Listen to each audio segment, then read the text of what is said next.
Jason D is first. What's happening, everybody?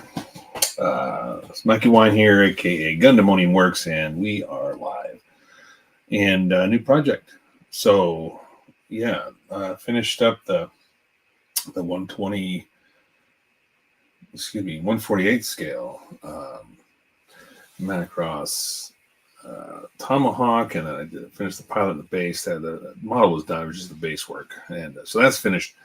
And so now we're moving on to a new project, and I've got a Maschinen Krieger. Everybody kind of voted, and it was done in the last episode. They kind of voted on what they wanted to see next. So we're doing a 120 scale Maschinen Krieger Super Jerry, and I got to say it's bringing out the old school model skills. That's for sure. There's a lot of seams to address, a lot of small parts. After doing such a large scale kit, this is kind of a nice change. So without further ado, let's get down to the, we'll just go look down at the screen here and we'll start seeing some of the stuff. These are just a few of the parts I got laid out because I'm kind of trying to build this in subsections because I don't know if I want to do any lighting or LED fiber optics. I'm not sure yet. I think I might add some stuff to the cockpit, but the real nitty-gritty is going to be when I have to put these two halves, basically the entire hull together. Once this starts going in together, the cockpit's going to have to be painted first and finished first before installed. So this is just kind of pieced together. The seats obviously not glued in. The back panel is glued in. It's really very delicate because it's just a thin panel glued straight down to the back of the seat here. In fact, let me just go to let's go down. That's not what I want. I guess we can go there. Fuck it. Let's go here. So now you guys can see a little bit closer. So this back panel is glued on just on the bottom edge of that entire piece, and that kind of sits on this rod, okay, in here like this, and then it's really kind of interesting how it goes together. So this has to kind of fit. I'm trying to think, does it go that way? I think it goes that way. Yeah, there's like a little notch. I think it fits in between this notch on the roof here. But it's supposed to go, there we go, just like that. This piece has a nut on each end that's for a screw that comes out the other side. This is glued in place as well. So what I did is I put the two halves together and I super glued it in to the other side so it would hold and glue rather quickly rather than waiting for like thin cement to finish up. There's also a lot of parts that have to kind of go together with this. So right now I'm just in the process of cleaning up all of the basic parts and sections and gluing together what I can glue together before I'm going to start doing some painting. The pilot figure, not too bad. This is all glued in place because he'll sit in the pilot seat. There's a couple little handles that are mounted on the controls, little handles that he holds on to. There's also a little set of goggles that goes on the front of his face. But I'm still not sure if I'm going to put him in the seat or not. I might want to buy a figure set or something and have him standing outside. So I haven't decided yet whether I'm going to do it. I put it together, but we'll see where that goes on a later date. Another cool thing is there's a lot of little screws. These are some springs, some brass rod for making various little handles.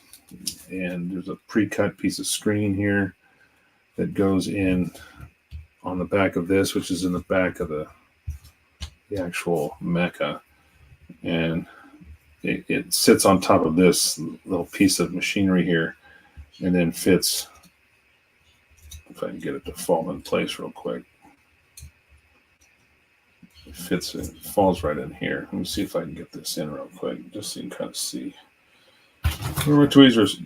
Okay. So this has to sit. It's kind of got a ridge. I'm trying to you're supposed to install this before you put this back piece on, but there we go.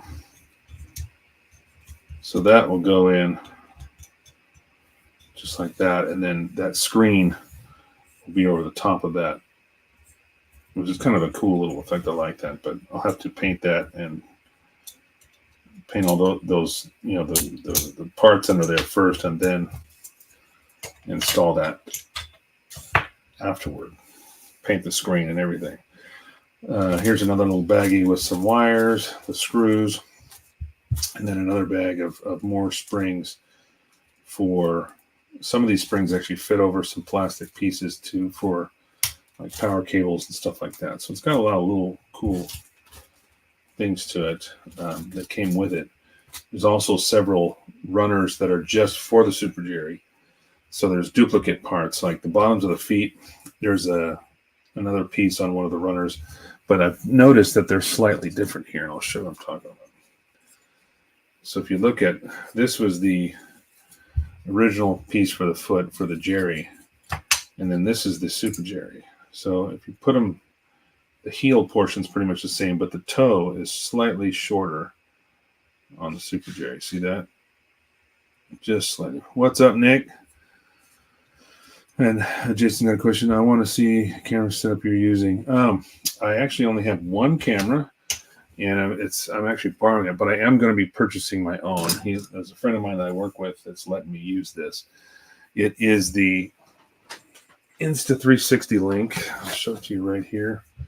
Let me bring up the other camera that's not quite as close. There we go. Oh, shit. Is it a 4? Down look? There we go. So this is the camera, and it's got a full motion gimbal. It also has face recognition. It'll track your face if you're doing headshots and stuff like that. It will track if you move around in the room. It'll track your face. You can flip the bottom down and actually mount it on your laptop monitor, but also on the bottom of this there is a 1/4-inch screw attachment for like a regular camera tripod attachment like this. So that's what I have. I have it mounted to like a small little cell phone tripod thing that came with my photo booth, and I've got it kind of stuck to the wall on a magnet, and it stays pretty stationary. Although you can play with the camera settings and stuff and get the different zooms, and then that's what I did. Is I just saved a few camera positions in it, and then that way I can move around and show different angles and stuff like that. But it's pretty cool. I like it. Right now they're like $245 on Amazon. They were like $299. They've come down a little bit. I'm hoping to maybe get a nicer Christmas deal. Maybe if something comes along, but I'm going to be buying one of my own because obviously I can't keep this one forever. So also what I've got here on the table is some of these. I think they're just like little rocket launchers, I suppose. I'm doing a lot of cleanup because those are 2 halves. There's a lot of seams there that have to be cleaned up. This is some of the foot pieces here. I've got a few of them glued on already. I've got seams to adjust there. This is like the nose section. And I can put this kind of together briefly here to show you. So this fits pretty good. And the fit is pretty nice so far. I haven't seen any real issues yet with like pieces not really fitting well. You can see that kind of falls right in. It's really nice. I'm going to try to hold this together without tape. Let's try that again. So when this sits on like this, then the nose section kind of goes on. I thought I'm just going to fall off.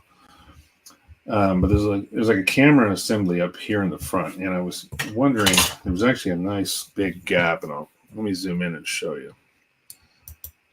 Okay. So I put a piece of plastic in here to take up this gap, and then underneath in the back here, this was all open. Behind, I'm sure this is kind of like a rotating camera or something on the front. But this was all open, and it's supposed to glue right on here. So I used a piece of plastic strip, glued it to the inside, and shaped it to fit right inside underneath it. So it'll seal all that up, because I may end up putting a light, some kind of LED in here. There's a little glass bubble that's supposed to go over the top of this. So I may put a light behind it, and it still has a little port here that I can run the wires inside and do that. What's up, George, in the house? How you doing, buddy? ETL. What's that? ETL. I don't know what you mean, George. Maybe I'm just tired in the afternoon. So anyway, that's kind of where we're at. I started doing a lot of cleanup and putting some of these pieces together. Oh, driving and listening. Okay, well that's good. Don't crash. So we go back here. We can see everything that I've kind of done so far. Another cool thing this kit comes with, and I'm going to zoom back in here too. Hands close. Is there's actually these little jigs, and this is for using the copper wires that come with it to make handles. So this is the A jig, and it's a pre-measured little jig to bend the wire, and then they've got a B, which is slightly smaller, and a C and a D. So there's little handles and stuff. Now the kit does come with plastic ones on the runners, but you can make your own with the copper wires, which I didn't realize I was doing because I was just gluing plastic pieces on, kind of like this little handle here, and some of the handles on the kit. I used the plastic ones. I may end up removing them and replacing them because I do like the way the copper looks. It has a little bit more of a natural look. It's a little bit smaller in diameter, and to me, just kind of, it's kind of like when I put all that PE on the photo etch on the tank model I just did. Now, another thing I have to decide to do, or whether to do or not to do, is whether I'm going to use glass windows or seal these off. Now, there's glass windows that can go on the side, on each side of this, or there's actually a solid plastic, I guess it would be almost like a porthole type. In fact, I can just bring the runner down here and show you, everybody. Okay, so I've either got the option of using these, which are what would fit in here, and then there's two different types. There's one for the Jerry and then a set for the Super Jerry. So I've got extra pieces there.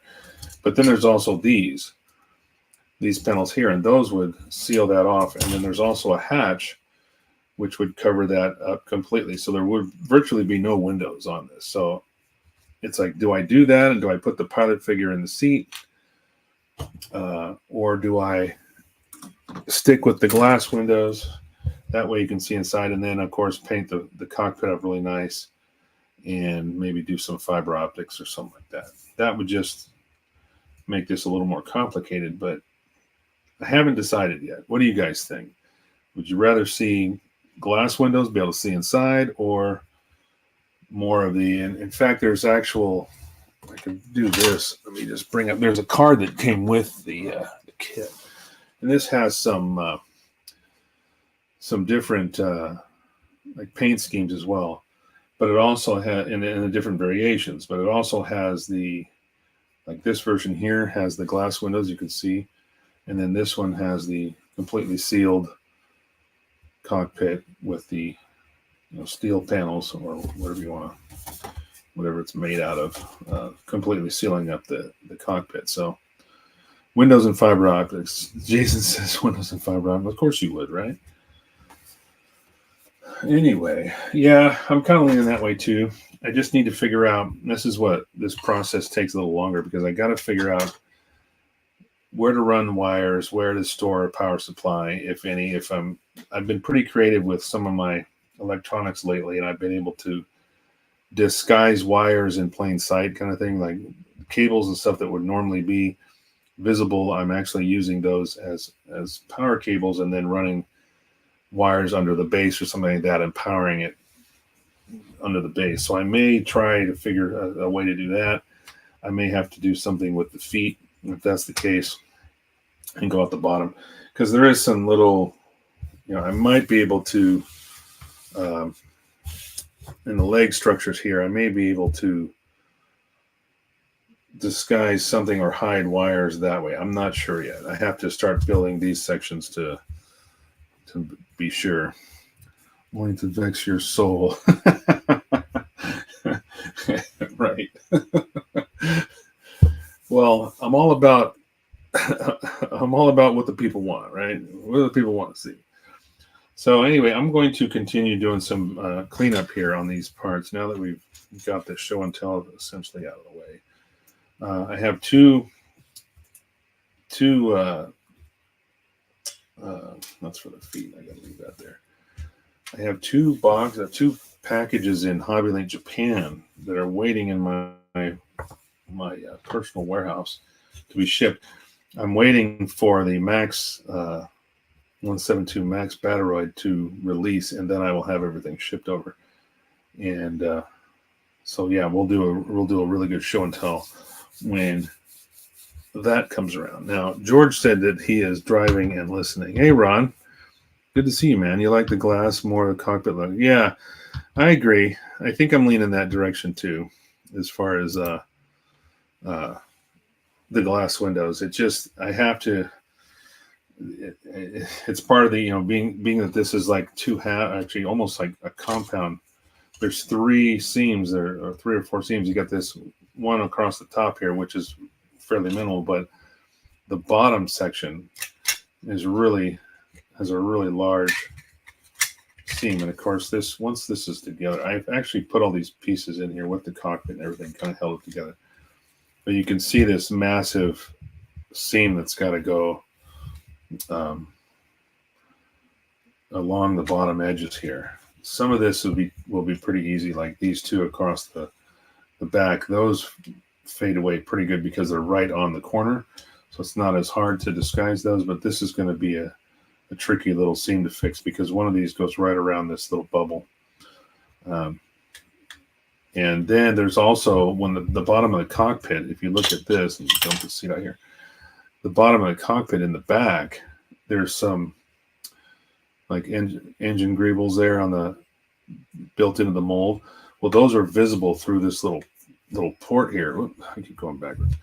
This little port in the back, those are visible in the back. So that will also have to be painted, which means I'll probably end up painting the interiors of this black so you don't see bare plastic when you're looking through these little holes to check out those little details and stuff. And if I am going to go so far as to put any kind of fiber optics in the cockpit, then I'm definitely going to run a small LED, probably red, up to this little camera. Only all the pictures I've been seeing lately have shown, even some that were painted just to look like a light, were painted with red. So I'm assuming this is supposed to be red light. I really don't know much about Maschinen Krieger. So if you guys think if I'm doing something wrong or if you got ideas, just let me know and we'll make it happen. I just want to be as accurate as I can. I mean, I know even when I did the Abrams tank, I was not going for historical accuracy. I've got stowage stuff on that wouldn't be there at that time period. And it's, whatever. It is what it is. I'm not putting it on the table to be for the rivet counters to figure out, what I did wrong, to be honest. One of the interesting things about Maschinen Krieger, this is the first time I've ever built one of these kits. They come with a lot of the parts on the runners are actual little bolt heads, like nuts and bolts, just like, let's see if I zoom in here. You'll see my hands close. So yeah, see, these are actually glued on separate parts. Here. These little, I don't know, exhaust vents, whatever they are, little ports. Those are all separate little pieces that I had to cut off and glue on. Same with this little hatch. This is the steel hatch. There's a couple of them there. The handle, there's a camera or a screen, some kind of viewing screen built in for the cockpit. But I think another reason why, and I'm really considering not using this, is because this is going to be one of the hardest things to ever mount on a kit, because you basically got this little tab here that has to be glued on to the roof, the interior roof of this between the two halves. So once this is together, let's see if I can get it, just hold it temporarily again. So once this is together, this hatch is supposed to mount right there and glue in place so it can open and close. Am I going to worry about that? I don't know. Probably not, because I think we're going with glass at this point. So this is the other glass runner. This is the main piece we'll be using. These two, this is actually for the Super Jerry. So we'll be using all three of these. These are the Jerry parts that came with it, and there's a couple that we're using on this runner, but these domes are slightly different, so we're using these on the Super Jerry runner separate. And yeah, so you see me reaching, it's because on my back wall here behind the camera is actually a pegboard that I have all the runners hanging on, and that's what I use to go to when I'm grabbing parts. That keeps the bench cleaner. I don't have a bunch of runners hanging around and a bunch of extra, so it allows me to utilize all the space I need on the bench itself. Angel, not realistic, so you have freedom to do what you want. Well, that is true. That is very true. Get a micro camera and stuff it in there. Nick, come on, you guys are killing me. Nick says get a micro camera. You mean in the front for the nose section? You talking about like this guy right here? You want me to put a camera in there? I'm going to put a light in there. I don't think I'm putting a camera in there. What would I don't know. That would be crazy. Yeah, you are correct, Angel. This is, it's definitely science fiction, fiction all the way. So you can pretty much do anything you want. I just don't know if the Ma.K community is a lot like the Gundam community, where there are certain things that are done a certain way, and certain color schemes are done that way. Like there's some differences between the actual platoons. Like this one has a shield in the back. This one's got 3 pieces. So I'm going to build it like this one here with these extra panels around the back. But there's different styles. Plus, this one has both of the rocket launchers pieces on it, as well as most of the armor. So I'm kind of trying to put as much as I can on the whole kit. So I think if we go with this one here, then we're definitely using the glass cockpit windows. So then I just have to figure out if I found a figure set that I can buy for Maschinen Krieger, same scale, of course, and there's like crew members standing still or something. So rather than put a pilot like this guy in the seat, I can just have somebody standing out front of it or something like that. So we might do that as well. Still early. We can always why is that grayed out? Oh, there we go. Okay. I don't know why that was grayed out. A lot of people lean into this. What did you say, Ron? A lot of people lean into the seams and make them look like welds. Okay, yeah, I could see doing that. Only problem with this one on the roof, I mean, I guess along the bottom would be nicer, but this one definitely just has to be cleaned, I think. A weld down the center, just to me, that probably wouldn't look right. Now, these on the bottom, maybe around here, yeah, I could see doing that maybe. Maybe use a lot of extra glue when we're doing that, right? It's a model. Do whatever you want. Genres be damned. All right. I like your thinking. Guys. All right. So like I said, we're going to start. Not that top. Not the one on top. Definitely not the one on top. Okay. So I'm going to put some magnifying glasses on here because I cannot see a damn thing. These are pretty ugly. I glued them as straight as I could because when you always have a tube that you glue together, and sometimes even I was actually using these little clamps, but then they'll like start to skew on you, and you got to make sure they're glued straight. So they're as straight as they can be, but there are some pretty hideous seams that I'm going to take care of. I used quite a bit of thin cement to make sure I get that squeezes out, so I can get all that. Get that good seam without having to use any filler. I could typically take care of a seam just by gluing it. Then there's a few more things. This is several pieces that are already glued together. These are already been cleaned up.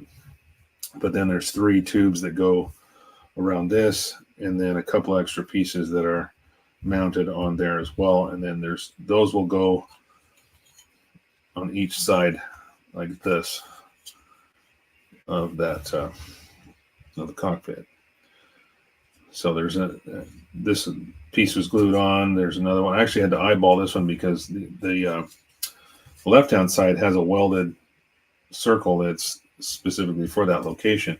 But this version allows you to either install this or not. So there was no circle or no indication where this goes. So I just used this as reference and my little nuts and bolts here and figured out where it goes and glued it on there. So now when these are together, this should be mounted pretty much in the same spot.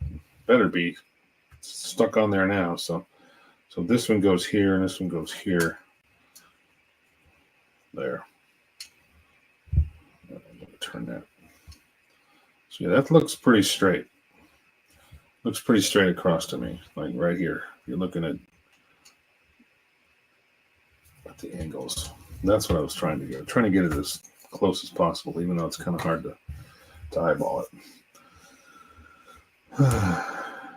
They have a thin strip of putty and then work it with a toothpick. Yeah, I was thinking of that. I see what you're saying now. I've seen that too.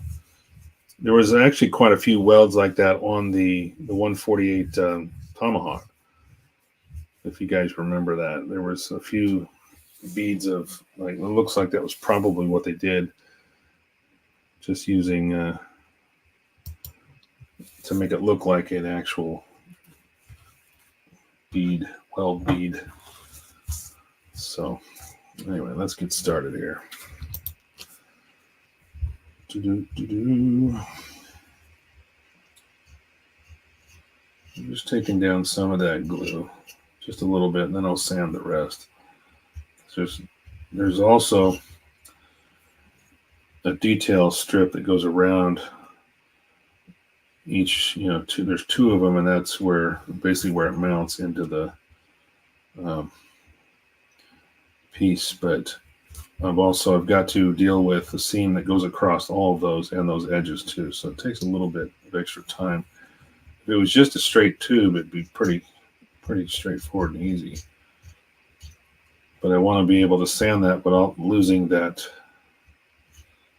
integrity of that detail.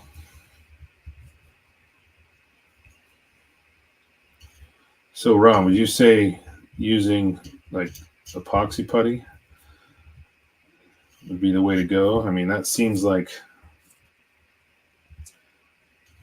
that's what it would seem like to me. I don't have any other sculpting type putty that might do that. Epoxy is the only stuff I have, which I need to actually get some more of. I started using quite a bit lately, and I didn't realize I was kind of getting low on my Tamiya. But actually, you know what? I forgot I do have some other Japanese stuff. It's supposed to be really, really good. And that's brand new. I haven't opened that yet. Let me fish that out. So I have, of course, this stuff, which is, everybody's seen that. But what I do have, and what I forgot, I just remembered just now, is this. This is supposed to be amazing.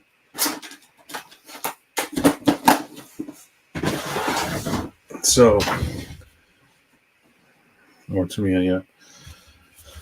A few of my friends swear by this stuff, even more so than the Tamiya. Now, I have both. The smooth surface, I can't remember. I think I used the quick type. We'll see. This one is not as good. If you're gonna go for it, I think the quick type is the one you want. Or get this if you can find it. Green stuff? I don't know. Is it green? I haven't seen the green. That's not what you're talking about. You're talking about another type of putty, right? I think this stuff's actually, it's gray. Okay, so it'll actually be gray. So you got white and kind of like a gray. So yeah, this is supposed to be really good. So that's probably what I could use. And because it would be like a thin strip, it's not going to take much to do that. I use the purple box. What of Tamiya?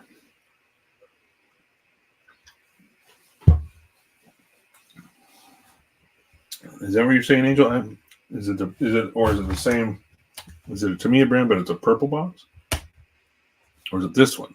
You're saying this is purple? I guess it looks kind of purple. To me, it looks blue. I used to have actually plumber's tape used in 40K. No way. The first 40K reference of the night. Yeah, I guess that makes sense. Plumber's putty. All right, so I'm grabbing some of my sanding sticks here. Kind of shuffle things around to clean up, do a little bit of cleanup. Because I just had stuff scattered everywhere. So I was trying to organize things a little bit better before the show tonight. And we've had really, really heavy rain these last few days. And you'd think that people in Washington would be used to the rain and would actually be better at drivers in the rain, but apparently not. So last 2 days have taken me almost 2 hours to get home. It's not fun, and I'm only going roughly 47 miles, maybe 42. Can't remember how many exactly. I mean, it seems a lot longer because the route I have to take takes me out of the way. Geographically, in a direct line of sight, it would be around 40 miles, but I've got to switch to 3 different highways just to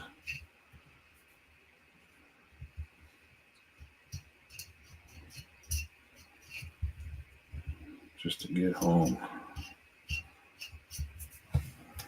You know, you either got the people that are going so stupid fast that they're just ridiculous, and not, or you get the ones that are just going ridiculously slow. It's just like, come on. So I did a little bit of sanding on this. I'm just going to clean up this edge. There we go. All right. Set that down for a minute. I want to take care of these tubes first. Looks like I've got a good, because of that bead, it's not going to take much to clean these up. But, of course, we'll find out when I hit it with a first wave of primer. That will always let you know if you've done a good job of getting rid of your seam. You'll see it right away. If you didn't get it, you'll know. You guys, everybody in this room is pretty much knows exactly what I'm talking about.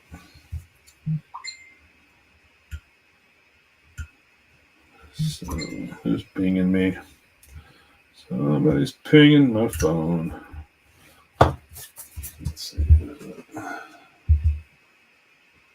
Oh, Ron's sending me stuff.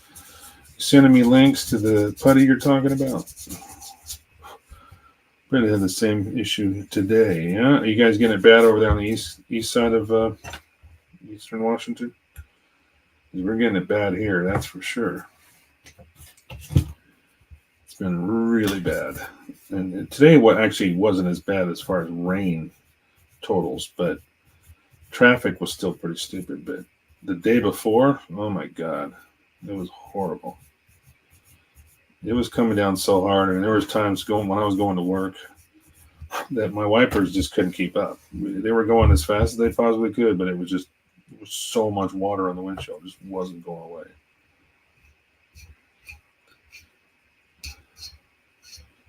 Fortunately, it hasn't been cold enough.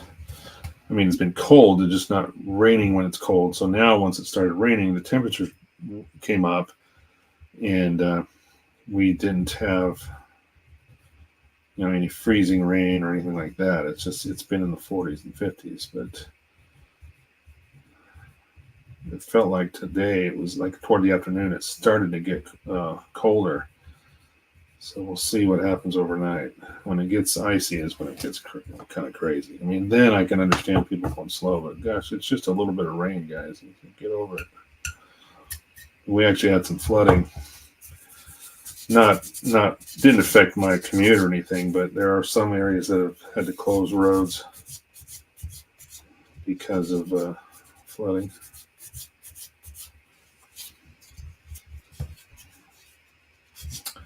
I should ask George. I know. How's it been in Massachusetts? Has it been really, really raining there a lot, or has it been? Actually, you said you got snow. I think, didn't you, George? A little bit, anyway. Tiny bit. The beginnings of it. So if anybody's wondering, probably not, but if anybody's wondering, I'm using God Hand Sanding Sponges. I got a 240 and a 400.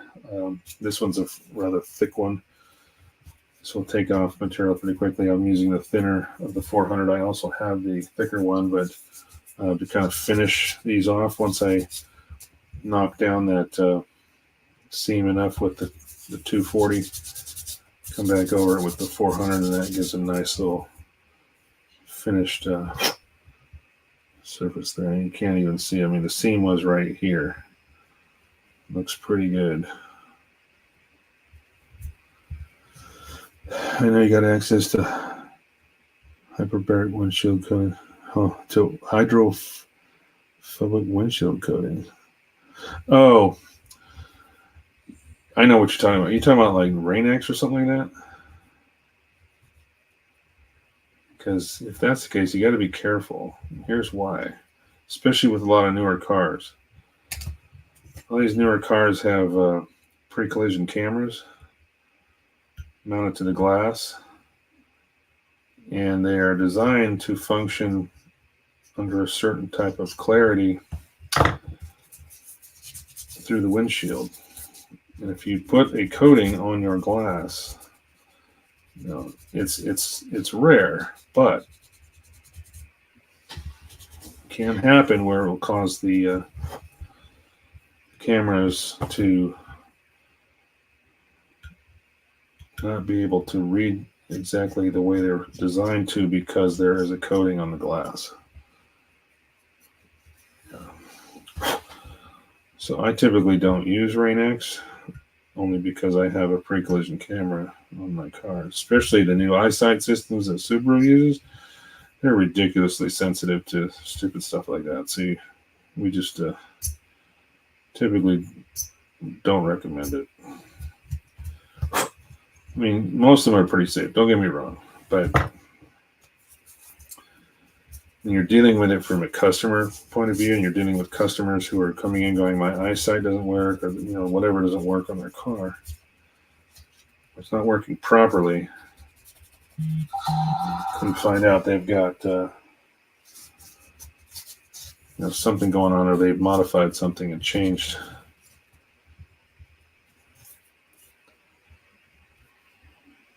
what the camera sees. And most of the time it's they don't even realize that they've done it. You just go to the store and go, oh yeah, just buy this stuff, works great. No big deals, right? What are you driving? Fancy new cars? I have a fairly new car, yes. It's 2019.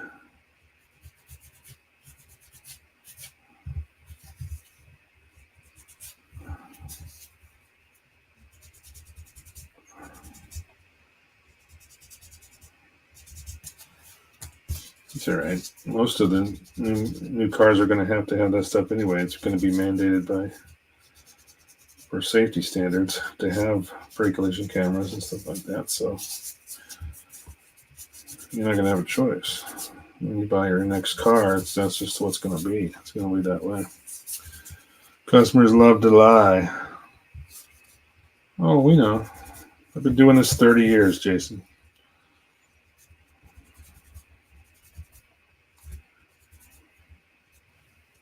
Customers never lie. Come on now. Stupid little tubes are going to take up the whole entire show. There's so many little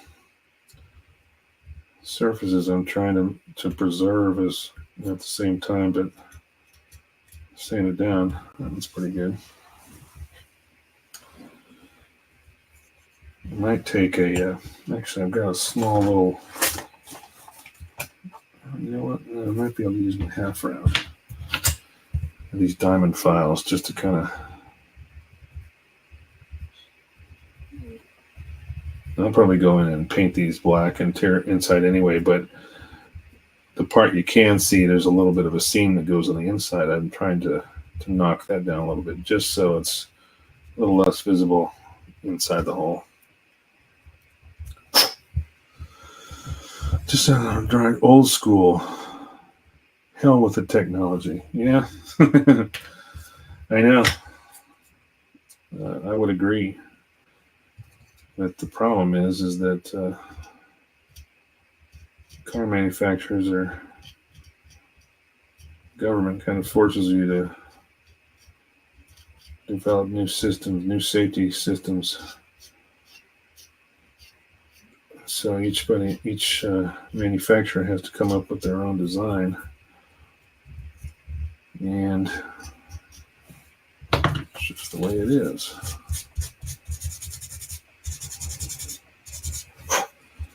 But yeah, things were a lot simpler back when we got our driver's licenses for the first time. Got to jump. Sorry for this build, sir. Okay, Ron, thanks for stopping in. I appreciate you, my friend. We'll see you next time, hopefully.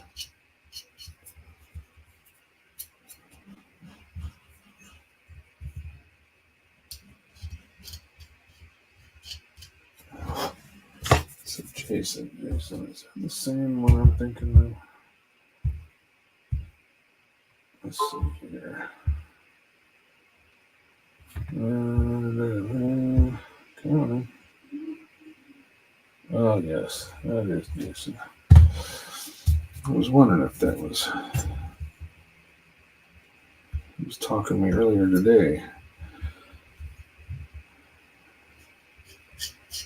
How is it down there in Oregon, as far as weather-wise? You guys getting pounded by rain too?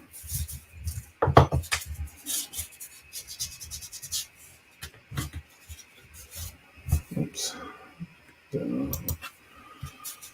Old school square body 4x4. Hey, what's up? Another Mike in the house. Forest Ghost, how you doing, man? Good to see you. So we're just cleaning up, which I assume are some kind of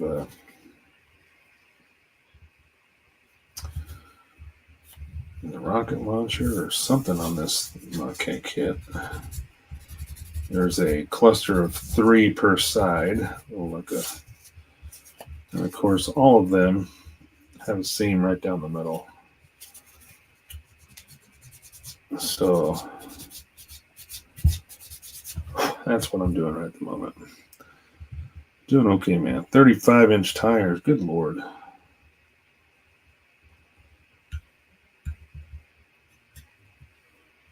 It's probably lifted about 4 inches too, ain't it?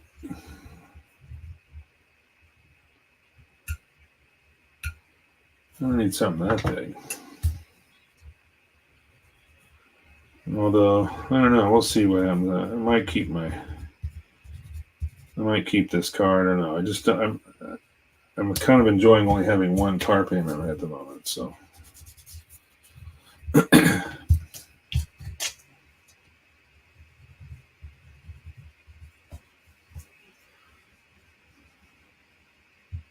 nope, 6.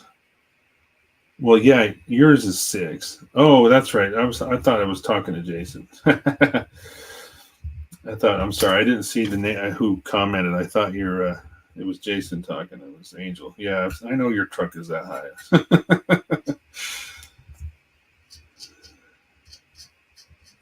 Yeah, Angel's got a big old truck. Yeah, it's even I mean, it's not, I can get in it. It's not a challenge, but it is high enough where I've got to sling my leg up there to get up in that thing. It is pretty damn high. None of the ladies can. I think that was done by design. Oh, what's the matter, honey? You can't get in the truck? No, you don't get to go riding it then. No. Right? See? It's like, I thought you just liked it that way. Now I am starting to understand why you did it. Okay. Now it makes sense.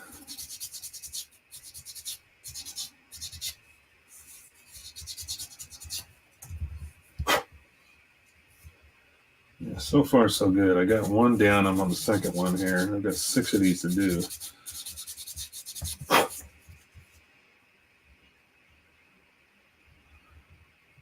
Of course, I got both sides to do it. Just get one side done and turn it over, and I was like, oh, crap, that's the other side. This one might need to be filled a little bit. This has got a, looks like I didn't get enough glue in one spot, so it's kind of showing up.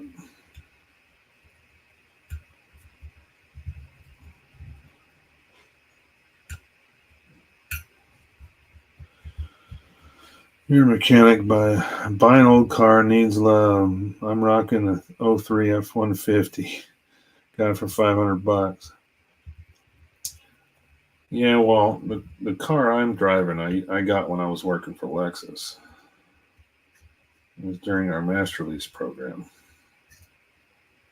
And if you don't know what that is, I can explain it. Basically, when you become master certified with Lexus, you have the option of buying a master lease. Whereas, and now it's more now, but when I was with them, Lexus would put $400 a month in your check every month to put toward a car payment, a lease. It was treated like a regular lease. You paid the payments like you would normally. It was just you had extra money added in to your check every month. Now I think it's gone up to more. I think it's even like $650 now or something like that. But so that's how I got my car. Almost the first 3 years I had it, it was basically paid for by Lexus. Now that I'm no longer working there, I'm making the payment. As soon as the lease was up, I just bought it outright. So I'm making my payments like a normal car payment. But yeah, it's the golden handcuffs, really. It's nice for them to do that, but you have to maintain your certification in order to get the money. If you lose it, you don't get paid, but you still have to make your car payment. So that's why they call it the golden handcuffs, because it is kind of a cool idea. But if you're not responsible enough to maintain your certification, well, guess what? Maybe a master lease is not for you. My mouse keeps getting knocked over there.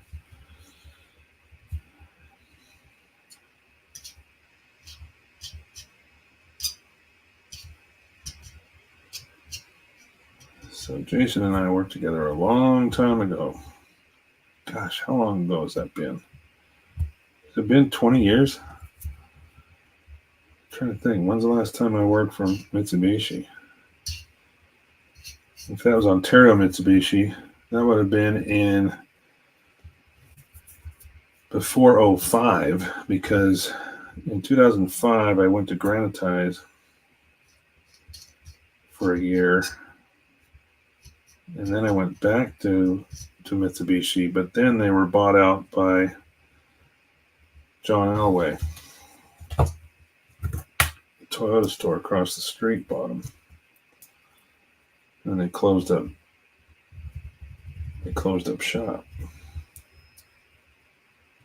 02, yeah, it might be that long ago. Wow.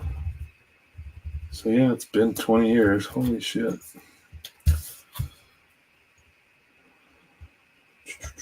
Yeah, we've been doing this a long ass time. My body hurts all the time.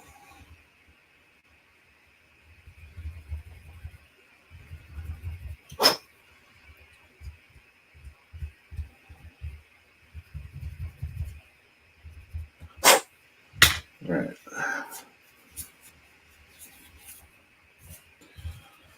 All right. We're down to the last of 3 on this side anyway.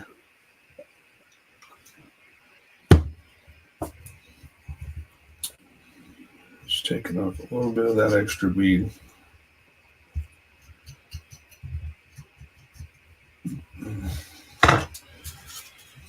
So I've known you almost as long as I've known Angel.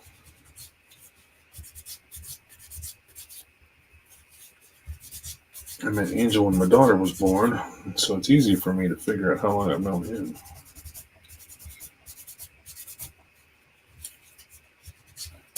My daughter's 25 now, so.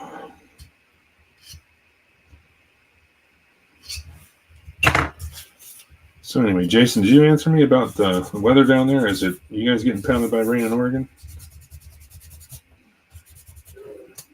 I don't know if you did. If you did, I missed it. I'm sorry. I apologize for that.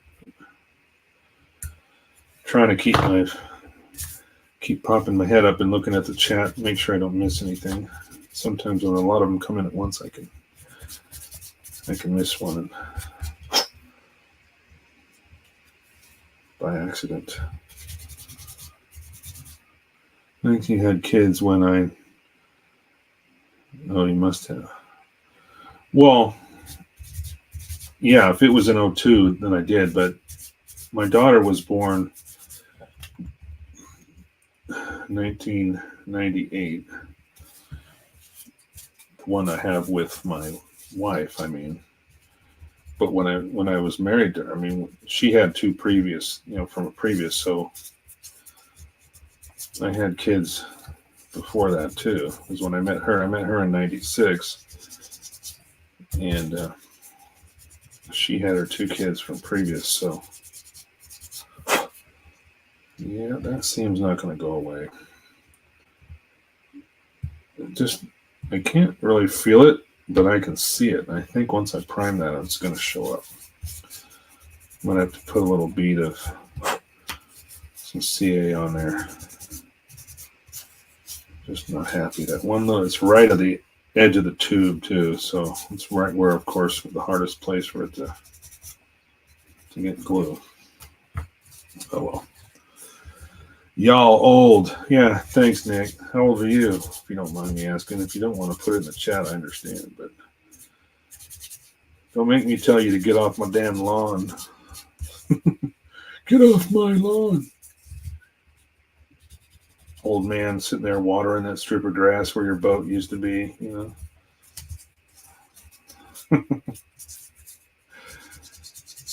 I don't even own a boat. Never have.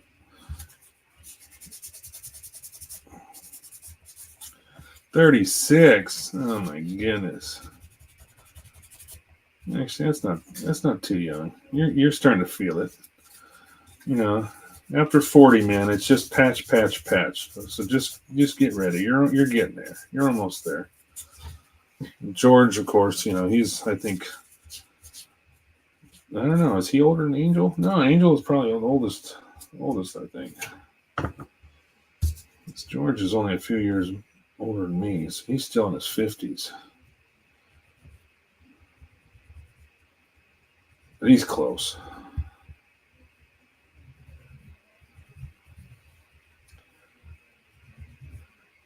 I don't even know how to say that model kit I'm waiting for from Harvey in Japan. I can't even pronounce the damn name. That Qualium Rao, whatever you want to call it. Miri is freaking power armor. That's that one.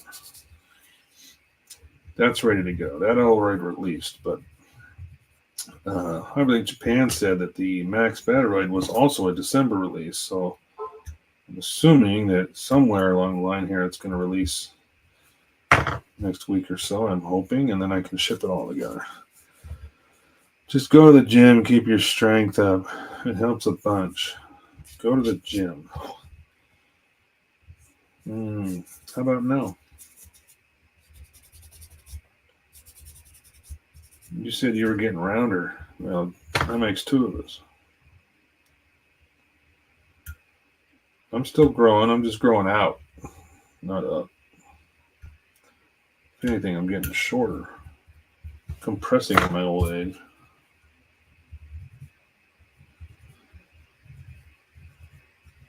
So after the first of the year, we're going to do the flooring in my room here. I think we decided that's best to do it when it gets a little warmer. And so we might do that. Oops, shit! I forgot to check the. Maybe I already did. Forgot to check the inside. I think I did. Yeah, it looks like I got all of them. Except this one. No, I got that one.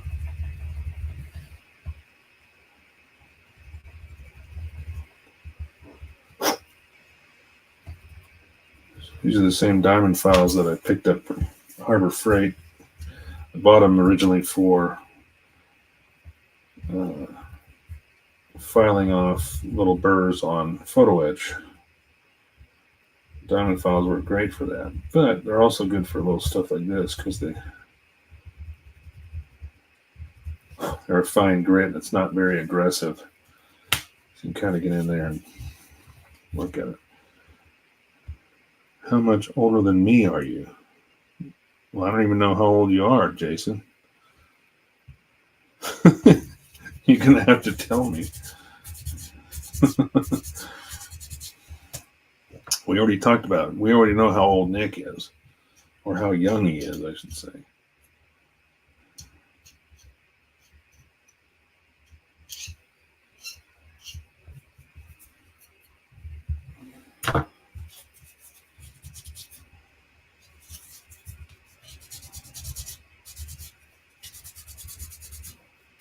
$43? Jesus, I'm 10 years older. I'm 11 years older than you. I just turned 54 last month.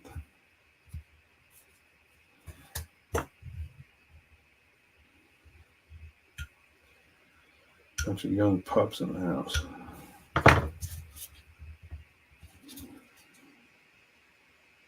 Oh, I missed it in the comments. Well, I told you sometimes they come blasting through, and I don't see them. I try to keep them. Try to keep an eye on it, but sometimes everybody's chiming in at once, and I miss one or two.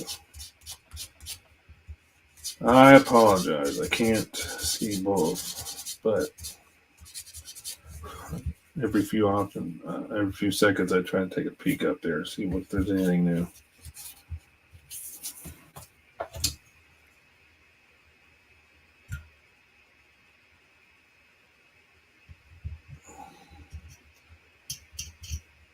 Tomorrow is Thursday. I got open enrollment coming up. Got to sign up for new insurance. Blah blah blah blah blah.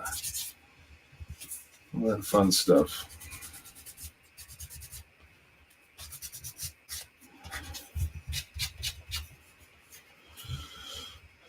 You're November 12th? Shit. Mine's November 7th.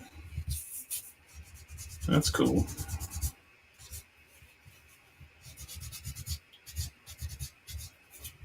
So, if anybody has heard of a group in Oregon called the Sleeves, they are a gunplug group down in Oregon. The Sleeves would be referring to the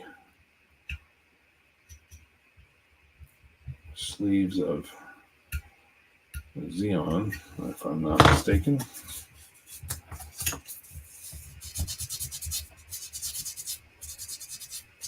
Check him out. From what I understand, and you guys can correct me if I'm wrong on that, but I think they're a fairly younger group of, or just younger builders. At least those are the ones that are posting on there.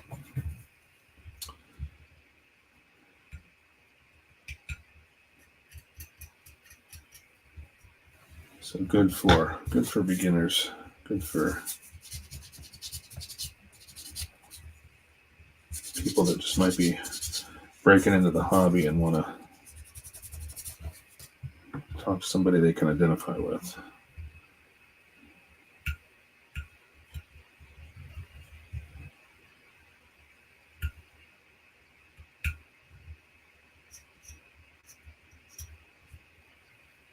So, if you're wondering what I'm doing with my blade here, there's those two straps that go around. You can kind of see those two straps. So right where they meet, right where the tube meets the straps, is a little bit of bead of glue there as when I glue these halves together. So another one. So I'm just kind of picking that out because I'm using sanding sponges to make it softer. I can't get those sharp edges right in those corners without using something like this. So I'm just using the blade to kind of pick out that little bit of a lip.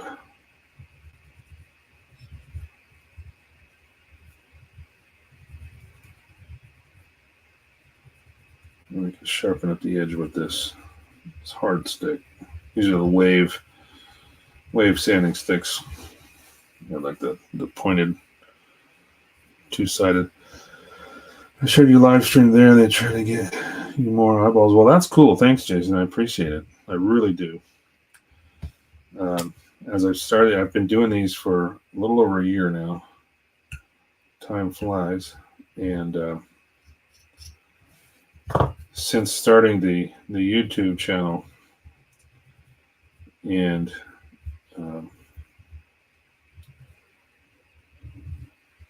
the exposures are starting to ramp up quite a bit, and it seems like lately I've just been getting a lot of new people all at once. So we're up to about 200 subscribers on the YouTube channel, almost 4,000 followers on Facebook. I'm right there. I've got about 35 more, I think, to hit 4,000 on that. Close to 900 on Instagram. So just spread the word, and it keeps growing and growing and growing. I'm looking for new ways to make the videos and stuff a little more interesting. I think, too, having started doing these, I've been building a little faster because it kind of motivates me to work on a project a little more often during the week, so I have some new things to show the next week. Mr. Void Bringer, how are you, sir? Do a kit video with Amazon links for stuff like sticks, glue, and so forth.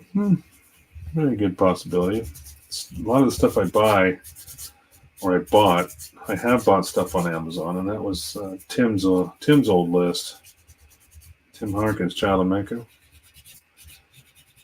He used to have an Amazon page where you could go to his thing and see exactly where he bought his stuff and which this items he uses. But if I'm not mistaken, I think that link is no longer available, at least for now,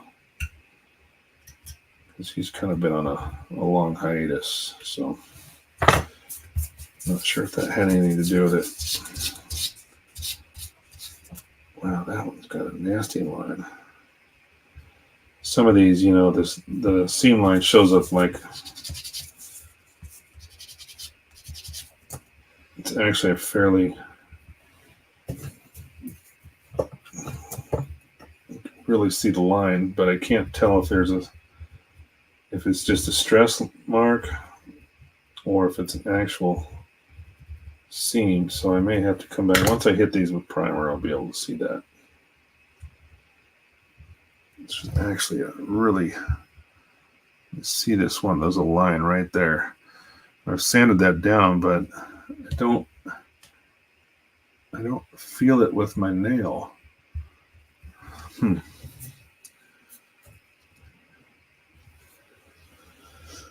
do shorts, a full diorama with a rotating table. More views, easier to link shorts, hits long. Yeah, these are all great ideas. And because I am relatively new at this, I am expanding, the ways like the camera setup that I have now is relatively new. I borrowed it from a friend, so I'll be getting one of these myself eventually, before the end of the year, most likely.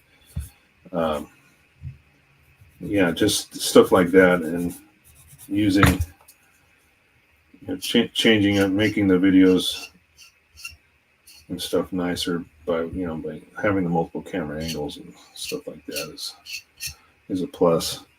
Yeah, you got good ideas, Whitebringer, for sure.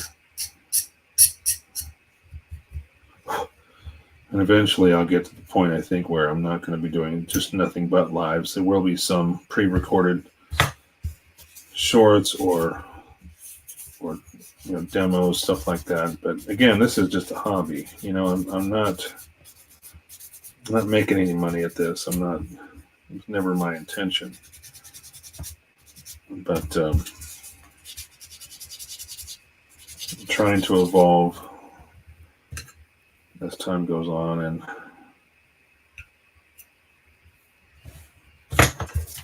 part of that is adapting and trying new things.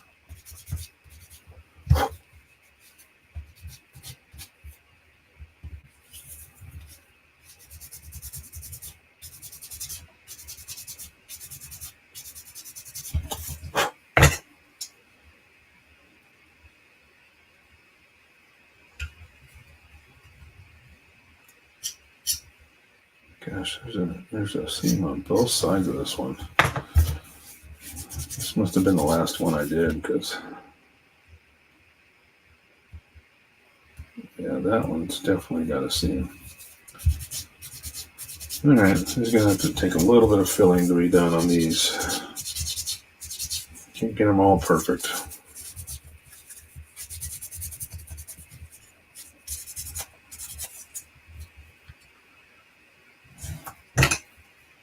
This one's pretty too bad. I might actually just use some thin cement and see if that will take care of it. But yes, I can see the line, but I don't really feel it. That's the important part. It might have just been stressed, plastic stressed a bit, but I don't know. Somehow I think I'm going to shoot this with primer and I'm going to see it. So I'm just going to run a bead, whatever. More than likely have to take a little bit of CA and just fill it, but I'm not going to take much.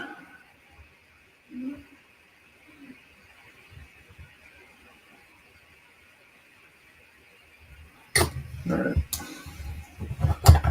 Last one.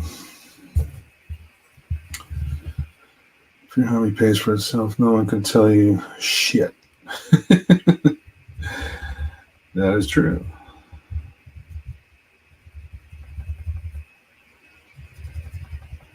That is true. Who knows? I'll get to retirement age. I got a little more time to do this. I mean, this is a once a week thing for me. I try to get a little bit more done every week, so at least when I do come into these, I have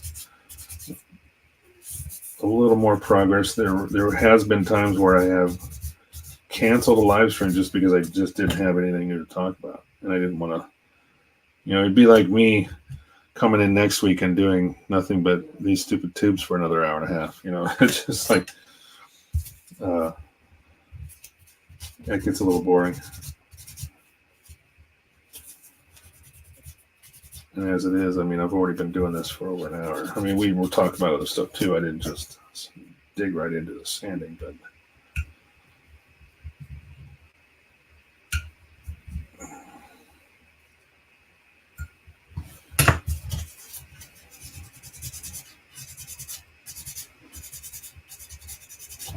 traffic was so bad I didn't have time to do much else. I got home and I had to set up right away because it was literally after 5 o'clock when I finally rolled in.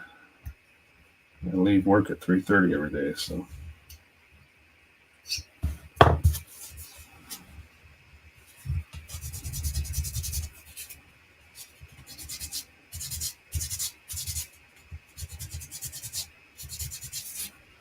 These last couple are bad. First few that I did were really good shape. Didn't require much. Just sanding off the seam, the bead, and then cleaning it up. But these last two are showing definite lines. It'll take a little more effort to get them right. Oh well. No worries. Nothing I can't fix. Just kind of like when I was doing that Tomahawk build. When I first started it, I was just thinking, oh man, there were so many problems with it. Just flaws in the casting and huge air bubbles and stuff. And it was just like, man, again, nothing I can't fix. But when you spend that kind of money on something like that, you kind of expect a little bit better quality. We'll see how the gouge turns out when I bust into that kit. We'll save that one for next year sometime. All right. Okay, so those are pretty good. I have to probably hit these with a little bit of filler, just a couple. All right. So I've got a few more of these other pieces. This is all for these. This is a set and this is a set just for these tubes. But yeah. So all has to be done eventually. So this is another way to take this bead off is just to use a chisel. And this is the new chisels from USA Gundam Store. This is my 4mm. And because it's like a recessed edge, I'm just using the tip, the corner of this to sand the rest, but I'm just getting into this little bit of a groove here and just taking off. I'll go back and dress it up with the sanding stick, but I'm just taking down the bulk of it with the chisel. These are really sharp. I'm pretty impressed so far with the quality of them. I've only got two. It's basically the two sizes that the Suji Bordeaux did not have, or the BMC chisel did not have, which was the 3.5 and the 4mm. I have every other chisel that they make, so there was no need to get any other ones. But like I said, first opinions is they're pretty good. Certainly happy with the performance of them, and they don't seem to be, they're not getting dull. Some of the cheaper chisels you can find out there, you use them a few times, you're like, oh, great, that thing's a chunk. It's a live stream, bro. It's not always going to be epic highlight reel. Just some nerds shooting the breeze about nerd stuff. You are correct. These are all valid points. Maybe that's just me overthinking it, but who knows? I just like to be, this is fun for me, but I also want to make sure it's fun for everybody else. So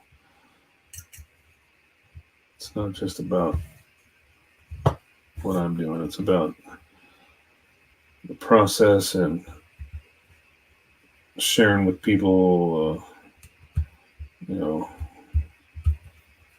build process, the techniques, the skills, whatever you want to call it.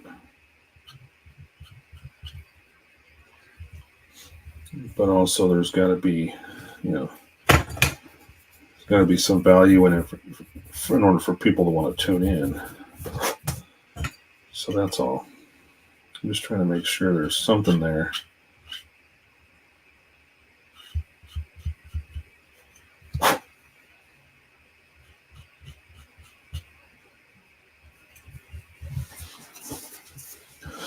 You're enjoying it. Well, that's good. I'm glad you're enjoying it. Thank you. This is the first time you've been here, Mr. Void? I believe so. I try to do this every Wednesday, and for the most part, I've been pretty good about that. I've only missed a few for various reasons, whether it be holiday or something else. I will say this year has been a fuck year as far as, like, there was I took a hiatus because I was literally in Arizona for 8 weeks dealing with my mother's passing in February. So yeah, there was quite a long period of time where nothing was happening. So it was nice to get back in the swing. But yeah, it's a great community with a great bunch of people for the most part. There's a few of them out there you just want to go, shut up.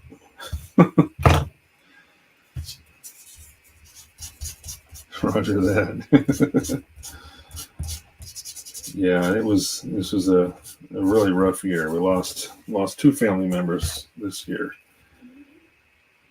Lost my mother in February and my father-in-law in July. And then we had a legal battle with one of the relatives. Yeah, just not a fun time. Not the way you want to remember your parents. She's the last of my parents alive. My father died 6 years ago, so, and then she passed away almost to the day. 6 years to the day, actually, almost. But yeah, just having to deal with all that. It's been a really rough, 9 months, 10 months.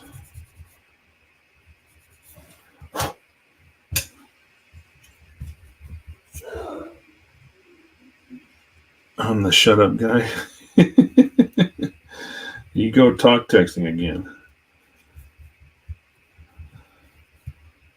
Now your messages are coming in.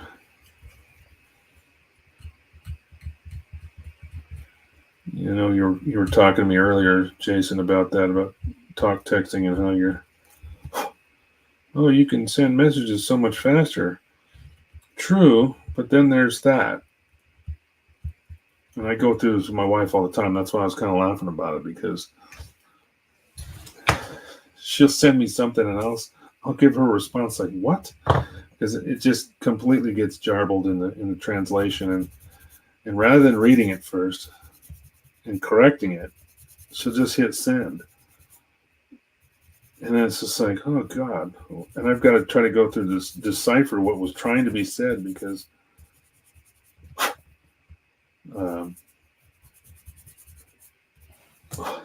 because it came through all wrong, just really wrong.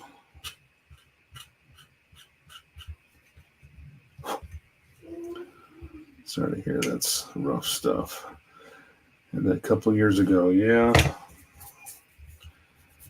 I was the executor of her estate, so I had a lot to do.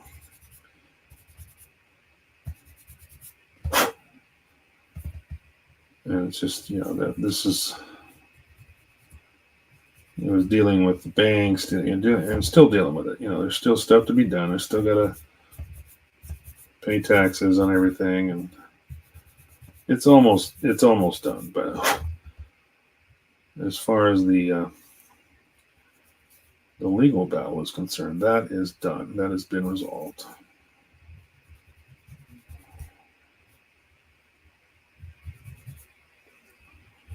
So now it's just a matter of getting on with it, getting on with our lives, moving past it. We do that too. That was my fingers that time. Yeah, okay, it happens. I understand.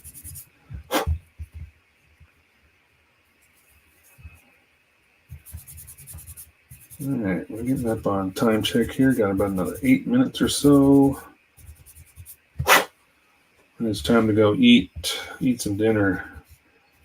Normally, if my commute isn't so horribly bad, I can get home and get some food and do some stuff, and kind of chill for a minute before I get on live stream. But this one was walk in the door, throw my shoes off, and get going, because I just, it was just like traffic was horrible. I mean, in worst case, I could adjust the time, I guess, the starting time, but then, of course, my East Coast buddies would be going, what the fuck? They're the ones that they're staying up late for me. All right, so now I'm going to assemble these. So I've got all these parts taken care of here. Now, this is the mounting point, so this is kind of tricky because the picture is very vague. It just kind of shows it from one angle. And kind of like, here's how it's supposed to go. So you kind of figure out. So it looks like this cradles the top one and two. So if I get this piece here, I should have, I should have one here. Basically every other notch. So one here, I think, and one here. Something like that, I think. Yeah, it kind of looks like it's pointing to that one. Yeah, okay, so there's a triangle piece in the front there, and that looks like it points to each location. And then there's also this piece, which looks like it cradles one of these at the top, or no, at the side. Ish.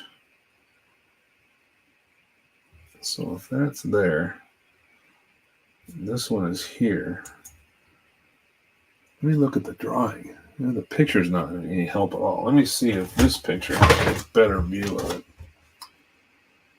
Oh, okay. So there's only one of those is supposed to have the camera on it. I guess this is like a targeting, maybe like a targeting system, but it only shows one.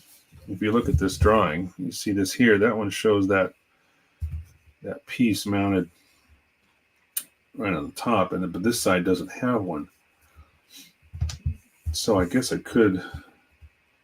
It's that way on all these. This one only has the single mount, or the double mount still only has one of them with the camera. So, and that's on the left side. So, all right. Well, then I don't need to worry about doing two of those.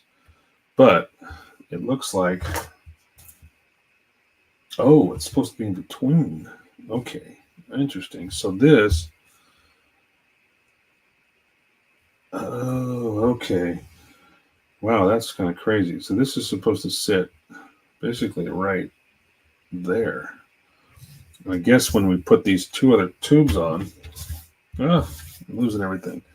So we put one here and one here. Get it the right direction.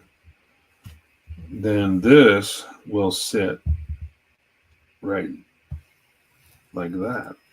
Let me see if I can. No, that's not right. Still not right, because this is supposed to go here and here. I'm trying to do this before we run out of time. Goes there, there, and there. Okay, so that, I gotcha. So that actually, okay. So at the angle, all right, I see how it works now. Because this mounts at an angle. So yeah, this has got to go there, and then this goes right in the middle. All right, so it's going to take some tricky little gluing. So I'm using this as reference because this is really the only way that I could see the orientation of it. Yay, assemble. My daddy's talk text. He mumbles and doesn't correct it. Bro's gibberish majority of the time. Yeah. Hey, Tyler, how you doing? How's your back? I know you were struggling the other day, and now nice to see you. Good to hear from you. All right, so I'm going to glue these in. We're going to glue something together before we get done here tonight. So I got a couple more minutes here. I'm just going to use this reference one more time. So I got one here. I had the orientation right. It just didn't have that last piece done correctly. So thin cement should be fine. Those straps, yeah, this just kind of goes right in the middle of those clamps. So once I touch these with glue, it should stay, and then I can apply a little more. Okay. So here. Yeah, there's just, I mean, there's this little touch points. It doesn't, not a lot that it attaches to. So this is one of those parts that you're going to have to like glue it and set it down and don't fuck with it. Okay, so the other one goes here, like I said. So I'm going to set that one down. Do the same.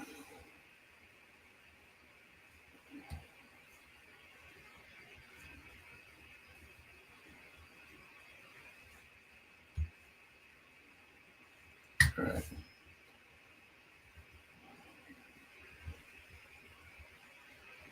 Make sure I get the length right.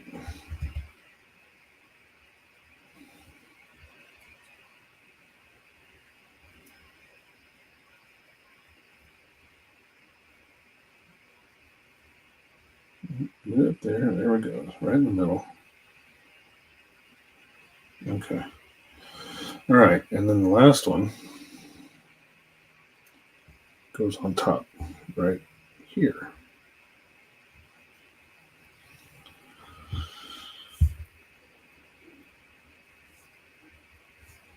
Now these are the same left and right. There's no difference on these, so it won't matter which side I mount this on. All right. So that's one last position check, and then we'll. Okay, so there, I've got those 3 tubes mounted. All right, now if this mounts this direction like this, this goes right here. Whoa, this goes right up here on this side. So it will look like that. Now this is going to be pointing straight up and down because I guess the angle of these, like this side, this is going to go in here. Okay, so you have that mounted to the side, then this camera will sit right up here like this, basically, and like right in the middle, like that position right there. So it's going to be a little tricky because there's not a lot of this touches. It just kind of, you glue it in place, and that's where it's supposed to sit. So that's going to go right up here. Yeah, I guess that's where it sits. Just like that. All right, let's do it. Ma.K, what's up, Manny? You always come in right at the end, buddy. We're just gluing these last few pieces on here, and then we're going to call it. Good to have you, buddy. Good to see you. Seriously. But it's too bad we're going to be getting out of here soon. I also have to talk to my other brother, because we got some talking about what I mentioned earlier about the estate and all that stuff. I got stuff I got to deal with, that taxes and stuff like that. So I gotta. All right, so that's just going to have to sit there and glue. So what I might do is just pop this in the side, and now I'm going to let it sit here and tighten that lid down. I'm just going to let it sit here so I can keep that vertical, because there's not a lot. Again, there's not a lot of attachment. There's not a lot of touching there that help that mount stay straight. But anyway, that's what. Let's see if I can get the camera to see it straight down. There we go. So that's what it looks like. It looks pretty good, because if you look at the drawing, there it is, right there, on that side. These muscle relaxers got me dazed and confused. Oh no. Well, I don't know. Muscle relaxers. Is that what happened? Did you hurt yourself? Oh, it's Tyler. I thought we were talking. Manny was the one that said that. So you're on muscle relaxers. Oh, nice. Was it work? Freezing my butt off. Well, you're in New York, right? Or if I got that completely wrong, Manny? Let me know if I'm right.